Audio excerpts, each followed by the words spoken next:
Hi guys, welcome to our channel code with SK. So ఈరోజు మనం ఒక basic calculator program గురించి discuss చేద్దాం.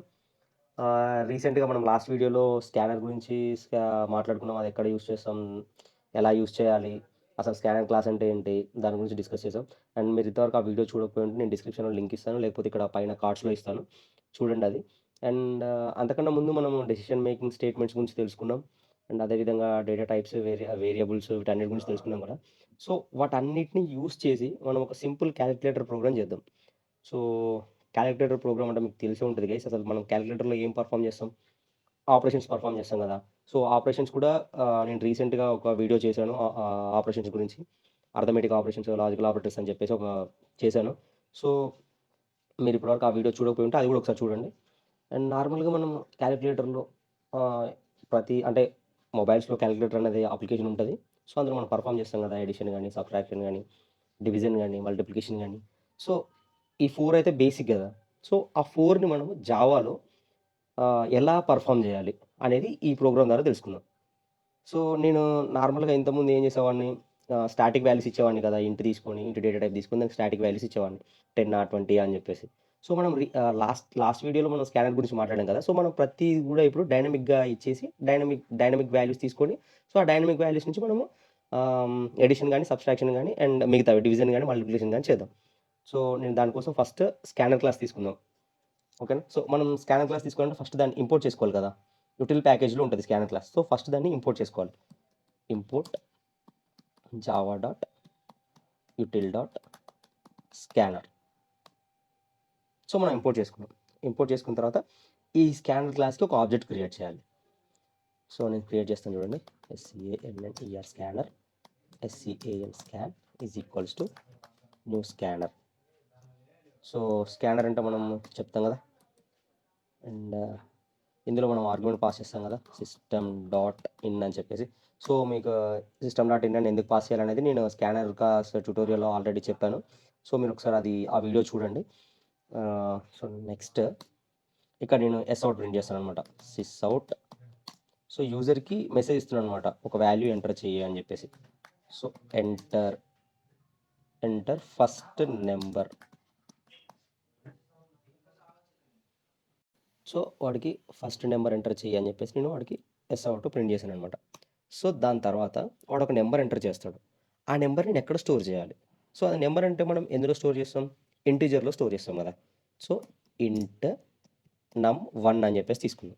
num1 is equals to SCAN scan dot next ఇంట్. So అది first number మనకి num1లో store చేస్తుంది. సో నెక్స్ట్ వాడికి ఇంకొక నెంబర్ ఎంటర్ చేయని చెప్తాం. System dot out dot println next enter second number అని చెప్తాం. సో సెకండ్ నెంబర్ ఏంటి, num2లో స్టోర్ చేద్దాం. num2 is equals to SCAN scan dot next ఇంట్. సో మన యూజర్ దగ్గర నుంచి మనం రెండు నెంబర్స్ తీసుకున్నాం, first number, second number. So ఇప్పుడు నేను ఏం చేద్దాం అనుకుంటున్నానంటే, ఇప్పుడు వాడికి నెక్స్ట్ నేను ఎడిషన్ చేయాలి, సబ్స్ట్రాక్షన్ చేయాలి, డివిజన్ చేయాలి, మల్టిప్లికేషన్ చేయాలి కదా. సో వాడికి 4 ఆప్షన్స్ ఇద్దాం అనుకుంటున్నాం. ఏమని ఇద్దాం? సిస్ అవుట్ అని చెప్పేసి ఎంటర్ 1 ఫర్ ఎడిషన్. సో ఎడిషన్కి నేను 1 ఎంటర్ చేయాలని చెప్పాను. So next sys out enter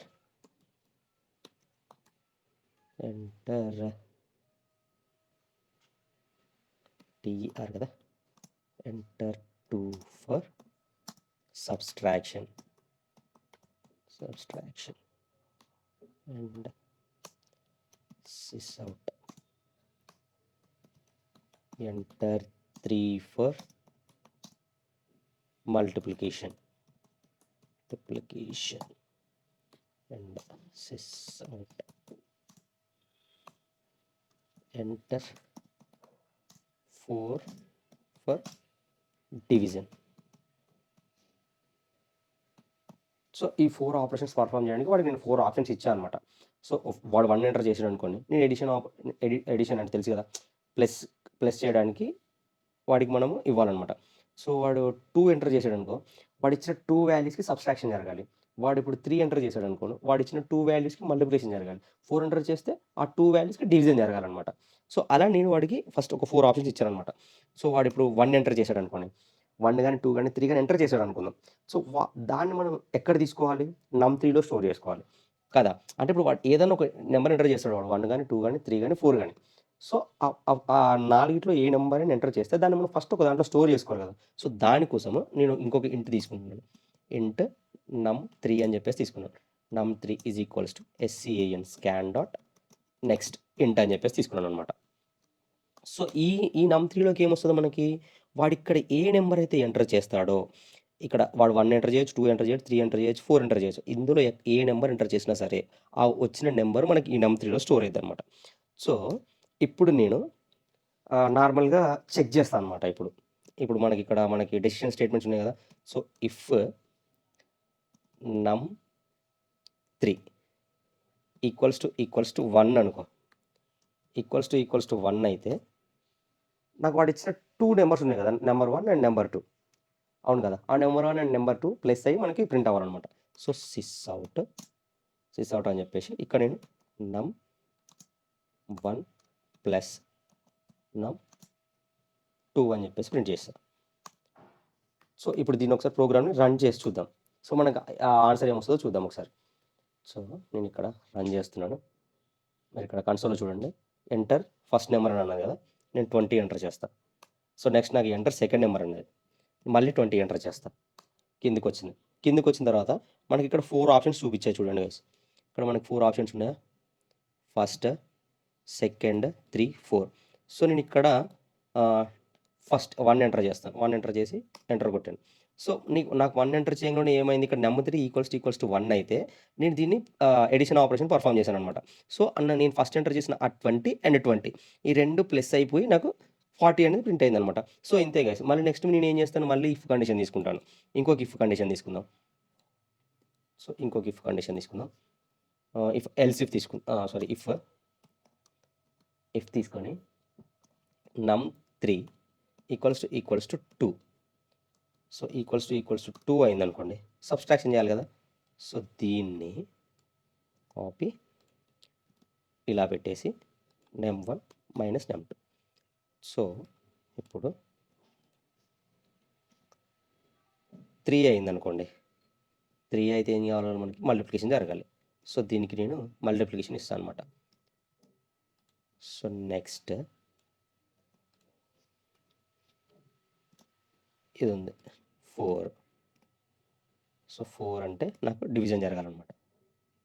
so ఇప్పుడు ఒక్కసారి ఈ ప్రోగ్రామ్ మొత్తం రన్ చేద్దాం గైస్. అంతే, రైట్, రన్ చేద్దాం. సో 2 తీసుకుందాం. 2 అండ్ 2 తీసుకుందాం. సో మనకు ఆన్సర్ 4 అన్న రావాలి. లేకపోతే ఇప్పుడు నేను ఏం చేద్దాం అనుకుంటున్నా అంటే మల్టిప్లికేషన్ చేద్దాం. సో మల్టిప్లికేషన్ మన ఆప్షన్ అంటే 3 కదా! 3 ఎంటర్ చేశాను. సో మల్టిప్లై అయ్యి మనకు ఆన్సర్ చూడండి 4 వచ్చింది. సో ఇప్పుడు నువ్వు ఇంత కండిషన్ ఇవన్నీ ప్రతిసారి ఇఫ్ రాయడం అవసరమా మనకి? ఇదంతా అవసరం లేదు కదా! ఎందుకు ఇదంతా? కొంచెం సింపుల్‌గా రాద్దాం. సో నేను లాస్ట్ వీడియోలో మీకు ఒక డెసిషన్ స్టేట్మెంట్స్‌లో మనకి ఈ ఇఫ్, ఈ ఎల్స్ ఇఫ్ ఇలా కాకుండా స్విచ్ కూడా చెప్పాను మీకు. సో స్విచ్ తీసుకొని ఎంత ఈజీగా పర్ఫామ్ చేయొచ్చో మీకు చూపిస్తాను గైస్. సో స్విచ్ తీసుకుంటే మీకు కొంచెం ఈజీ ప్రాసెస్‌లో ఉంటదనమాట. ప్రతిసారి ఇది చెక్ చేయాల్సిన అవసరం ఉండదు నీకు. ఇక్కడ ప్రతి ఇఫ్‌లో నువ్వు కండిషన్ చెక్ చేయాల్సిన అవసరం ఉండదు ప్రతిసారి. నేను అది చూపిస్తాను గైస్ మీకు ఎలానో. ఒకసారి చూద్దాం. ఇది వన్ టైప్ ఆఫ్ ప్రోగ్రామ్ అనమాట. సో మీరు ఇక్కడ నేనంటే నార్మల్‌గా సింపుల్ ఇఫ్ యూజ్ చేశాననమాట. సో మీరు ఇక్కడ ఎల్స్ ఇఫ్ కూడా యూజ్ చేసుకోవచ్చు. Else if next else if and next else if. So వీడిక్కడ మనకి ఎన్ని నెంబర్స్ ఉన్నాయి, 1, 2, 3, 4 కదా! వాడు 0 గాని లేకపోతే 5 గాని ఎంటర్ చేశాడనుకో ఎల్స్‌లోకి, వాడికి మళ్ళీ ఈ నెంబర్ ప్రింట్ చేద్దాం. సిస్అవుట్ ఇన్వాలిడ్ అని చెప్పేసి ప్రింట్ చేద్దాం. ఇన్వాలిడ్ నంబర్ అని చెప్పేసి ప్రింట్ చేద్దాం. సో ఇప్పుడు ఒకసారి రన్ చేసి చూద్దాం ప్రోగ్రామ్.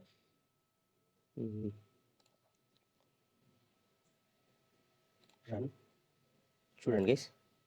2. సో నాకు ఇప్పుడు ఇక్కడ 1, 2, 3, 4 కదా నా ఆప్షన్స్. నేను ఇక్కడ 0 ఎంటర్ చేస్తాను. ఇప్పుడు నాకు ఏమని ప్రింట్ అవ్వాలి, ఇన్వాలిడ్ నెంబర్. చూడండి గైస్. సో మీరు ఇలా చేసినా పర్లేదు, సింపుల్ ఇఫ్ తీసుకొని చేసినా పర్లేదు. కానీ యూజర్‌కి అంటే బెటర్ ప్రాక్టీస్ కోసం మనం ఇలా చేస్తే బావుంటది గైస్. ఊకే సింపుల్ ఇఫ్ కాకుండా ఇఫ్, ఎల్స్ ఇఫ్ ఈ కండిషన్ లేకపోతే ఈ కండిషన్ లేకపోతే ఈ కండిషన్ ఇలా చేసుకోవడం బెటర్ అనమాట. సో, ఇంతకన్నా బెటర్ నాకు తెలిసి స్విచ్ స్టేట్మెంట్ యూజ్ చేయడం చాలా సింపుల్ గైస్. అండ్ అది చాలా బావుంటదనమాట. సో, అది కూడా యూజ్ చేసి మీకు ప్రోగ్రామ్ చూపిస్తాను చూడండి. ఇక్కడ దాకా ఇప్పుడు ఇది చూసాం కదా! సో, నేను నెక్స్ట్ స్విచ్‌ని చూద్దాం. సో, ఇది కామెంట్ చేసేయండి ఇప్పటివరకైతే. సో, నెక్స్ట్ నేను స్విచ్ తీసుకుంటాను. స్విచ్ స్టేట్మెంట్ తీసుకుంటాను. SWITCH. సో, మీకు స్విచ్ గురించి మీకు తెలీదు అని అంటే నేను ఇక్కడ కార్డ్స్‌లో స్విచ్ గురించి కూడా వదులుతాను. డెసిషన్ స్టేట్మెంట్స్ అని చెప్పేసి ఆ కార్డ్స్‌లో చూసేయండి. లేకపోతే డిస్క్రిప్షన్‌లో కూడా లింక్ ప్రొవైడ్ చేయడానికి ట్రై చేస్తాను. అక్కడ కూడా మీరు చూసి స్విచ్ అంటే ఏంటి? ఎందుకు యూజ్ చేయాలి అని చెప్పేసి మీకు ఒక క్లారిటీ వస్తది. ఆ వీడియో కూడా చూసేయండి గైస్. నెక్స్ట్ నేను ఇప్పుడు ఇక్కడ ఏమి ఇస్తాను? నాకు ఇక్కడ ఎంటర్ చేసిన నంబర్ నేను ప్రతిసారి ఈ నంబరు 1ఆ, 2ఆ, 3ఆ, 4ఆ అని చెక్ చేసుకుంటున్నాను కదా! సో, ఇక్కడ ఎంటర్ చేసిన నంబర్ నేను డైరెక్ట్ స్విచ్‌కి ఇస్తాను. యూజర్ నంబర్ ఏదైనా ఎంటర్ చేయని. వాడు 0 ఎంటర్ చేయని, 5 ఎంటర్ చేయని, 9 ఎంటర్ చేయని, 10 ఎంటర్ చేయని, వాడు ఏదైనా ఎంటర్ చేయని. ఆ నంబర్ అనేది నాకు ఇక్కడికొస్తది గైస్. సో, నేను ఇక్కడికొచ్చిన తర్వాత కేసెస్ రాస్తాను నేను. కేస్ 1 కేస్ 1 అయితే ఇప్పుడు వీడు ఇక్కడ ఎంటర్ చేశాడు గైస్. ఏమని ఎంటర్ చేశాడు? 1 ఎంటర్ చేశాడు. సో, 1 ఎంటర్ చేసినప్పుడు నాకు సిస్అవుట్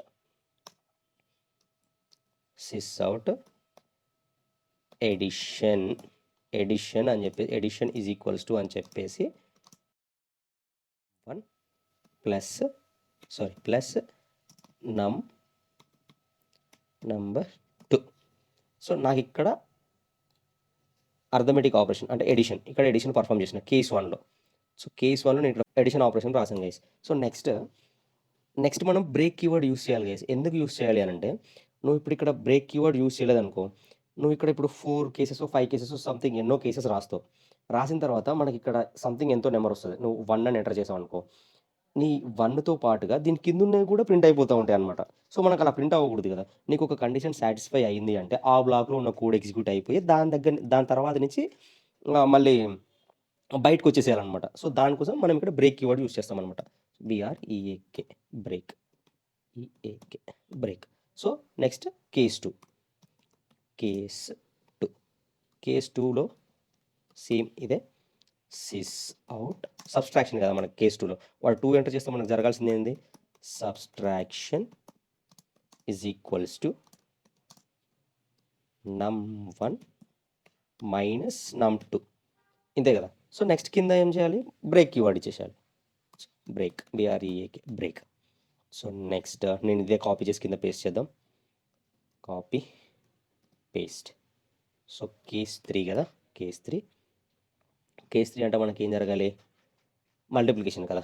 సో, మల్టిప్లికేషన్ ఇక్కడ num1 into num2. So, next నేను ఏం రాస్తాను? డివిజన్ కదా! సో, కేస్ 4 కాపీ కేస్ 4 చూడండి. Case 4 num1 divided by num2. So, దీనికి ఇంకొకటి డిఫాల్ట్ ఉంటుంది గైస్. డిఫాల్ట్ అంటే ఏం లేదు. మనం ఇందాకలా ఇఫ్ ఎల్స్ రాసాం కదా! అందులో లాస్ట్‌కి ఏం రాసాం? ఎల్స్ రాసాం కదా! సో, అలాగనే ఇక్కడ కూడా కేసెస్ రాసిన తర్వాత డిఫాల్ట్ అనమాట. నువ్వు ఏ నెంబర్ కానీ నువ్వు ఏదన్నా రాంగ్ నెంబర్ ఇచ్చావనుకో నేను ఇందులో డిఫాల్ట్ మెసేజ్ ప్రింట్ చేస్తాను అనమాట. ఓకేనా? DFAULT default is just like else black అనమాట. సో, అలాగా సిస్అవుట్ కంట్రోల్ స్పేస్ ఇన్వాలిడ్ నంబర్. ఓకేనా? ఒకసారి ప్రోగ్రామ్ రన్ చేసి చూద్దాం. రన్ చేసి చూసిన తర్వాత ఓకే. రైట్. రన్ చేద్దాం గైస్. రన్. సో, నాకు ఇక్కడ ఫస్ట్ నెంబర్ అని అడిగింది. 2. ఎంటర్ సెకండ్ నెంబర్ అని అడిగింది. 2. ఎంటర్. దాని తర్వాత 1, 2, 3, 4 కదా! మనం ఏం ఆపరేషన్ చేద్దాం ఇప్పుడు? మల్టిప్లికేషన్ చేద్దాం గైస్. 3. ఎంటర్ 3. కొట్టాను. 3 కొట్టిన తర్వాత నాకు ఏమని ప్రింట్ అయింది? మల్టిప్లికేషన్ ఈజ్ ఈక్వల్స్ టు 4 అని ప్రింట్ అయింది. సో, 2 ఇంటూ 2 4 కదా! సో, నెక్స్ట్ మళ్ళీ ఒకసారి రన్ చేయండి ప్రోగ్రామ్. రన్ చేసిన తర్వాత నేను ఇప్పుడు ఏం చేస్తానంటే డివిజన్ ఆపరేషన్ చేద్దాం గైస్. 2 నెక్స్ట్ 2 నెక్స్ట్ మనకి డివిజన్ కదా! ఇంత 4 వచ్చింది కదా! 4 సెలెక్ట్ చేసుకుంటే మనకి డివిజన్ ఆప్షన్ వస్తుంది 4. సో, మనకి డివిజన్ 2 డివైడెడ్ బై 2 మనకు ఆన్సర్ ఎంత వస్తుంది? రిమైండర్ ఎంత వస్తుంది? 0నే కదా! సో, 0 ప్రింట్ అయింది. సో, సేమ్ ఇంతే గైస్. మీరిప్పుడు నేను ఈ స్విచ్ యూజ్ చేయడం వల్ల నేను ప్రతిసారి ఇఫ్ ఎల్స్‌లో నేను ఇక్కడ ఏం చేశాను? ఇఫ్ ఎల్స్ యూస్ చేసి నేను ఏం చేశాను ఇక్కడ ప్రతిసారి కండిషన్ చెక్ చేశాను. ఎందుకు ప్రతిసారి కండిషన్ చెక్ చేయడం అని చెప్పేసి నేను ఈ స్విచ్ స్టేట్మెంట్ యూస్ చేశాను గైస్. సో, అలా అని చెప్పేసి ఈ స్విచ్ స్టేట్మెంట్ యూస్ చేయడమే రైట్, ఇఫ్ ఎల్స్ యూస్ చేస్తే రాంగ్ అని కాదు. సో, నేను ప్రతిసారి నా కండిషన్ చెక్ చేయడం ఇష్టం లేక నేను ఈ స్విచ్ అనేది యూస్ చేసుకున్నాననమాట. సో, మీరు పైన ఇఫ్ ఎల్స్ యూస్ చేసుకోవచ్చు, కింద స్విచ్ కూడా యూస్ చేసుకోవచ్చు. మీ ఇష్టం అనమాట అది. సో, ఈ వీడియోకైతే ఇంతే గైస్. ఈ వీడియో గనుక మీకు నచ్చినట్లయితే లైక్ చేయండి. అండ్ అదేవిధంగా ఈ వీడియో నుంచి మీరు ఎంతో కొంత నేర్చుకున్నట్లయితే ప్లీజ్ సబ్స్క్రైబ్ చేయండి గైస్. సో, మీరు ఈ వీడియోని లైక్ చేయడం వల్ల మీ ఫ్రెండ్స్‌కి రికమెండ్ అవుతది. అండ్ నాకు కూడా కొంచెం సపోర్టివ్‌గా ఉంటది. అండ్ మీకేమైనా డౌట్స్ ఉంటే కామెంట్ చేయండి గైస్. నేను ప్రతి కామెంట్‌కి రిప్లై ఇవ్వడానికి ట్రై చేస్తాను. అండ్ ఒకవేళ మీరేమైనా కింద కామెంట్‌లో ఏమైనా ప్రోగ్రామ్స్ పెట్టినా సరే వాటికి నేను ఆన్సర్ ఇవ్వడానికి ట్రై చేస్తాను గైస్. అంటే దానికోసం ఒక సెపరేట్ వీడియో చేసి మీకు దాని ప్రకారంగా మీకు ఆన్సర్ చెప్తాను guys. So, thank you so much for watching this video and love you. Bye.